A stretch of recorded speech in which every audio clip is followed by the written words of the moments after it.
ကဲဒီနေ့မြောက်ကိုရီးယားနဲ့ယူရှားကြားကစစ်ရေးမဟာမိတ်ကိစ္စပြီးတော့ယူကရိန်းစစ်ပွဲမှာပါတဲ့စစ်သားတွေအကြောင်းအတူချုပ်လေးပြောပြမယ်နော်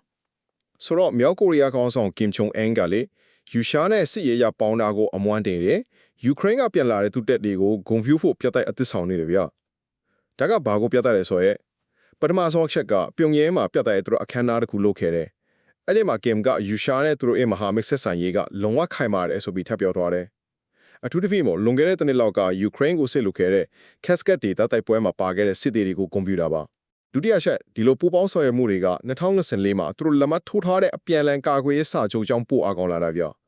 အဲ့ဒီစာချုပ်ရဆိုရင်လေတနိုင်ငံတိုက်ခိုက်ခံရရင်နောက်တစ်နိုင်ငံကချက်ချင်းစစ်ရေးအကူအညီရမယ်ပေါ့တောင်ကိုရီးယားနဲ့ယူကရိန်းကတော့ခမန်ဒါကစစ်တပ်တထောင်ကျော်လောက်လုပ်ခဲ့တယ်ဒါကယူရှာစီကစီဝိုင်းနဲ့စစ်ဘက်နီးပညာရင်ကုန်တန်ပေါ်နီးပညာလိုမျိုးအကူအညီပြက်လို့ကျလို့ဖိနိုင်လို့ယူဆနေကြတယ်နောက်ဆုံးတစ်ချက်ကတော့အခြေသေးကနမိတ်ရှုပါတယ်ဟိုဘက်ကမြောက်ကိုရီးယားတပ်တွေအကြဆုံးများတယ်တောင်ကိုရီးယားအစိုးရ2000လောက်သေးတယ်ပေါ့စစ်ပင်ဖင်ကနေပြန်ဆုတ်သွားပြီလို့ယူကရိန်းကပြောထားပေမဲ့မကြသေးခင်ကယူကရိန်းထုတ်ပြန်ချက်ထဲမှာမြောက်ကိုရီးယားတပ်တွေ drone မောင်းနေတာတွေ့ရတယ်ဆိုတော့သူတို့စစ်ပွဲထဲမှာဆက်ရှိနေသေးလားဆိုတာပြန်စဉ်းစားစရာဖြစ်နေတယ်လက်ရှိမှာတတဘလောက်ကျန်လဲတော့မရှင်းဘူးပေါ့ဗျာအချုပ်ပြောရရင်တော့ကင်ဂျုံအန်ကယူရှာနဲ့မဟာမိတ်ဖွဲ့တာကိုဆက်အားပေးနေတယ်လို့ယူကရိန်းစစ်ပွဲကသူတပ်ဖွဲ့ဝင်တွေကိုလည်းအတိအမှတ်ဖြစ်နေတော့ပါပဲ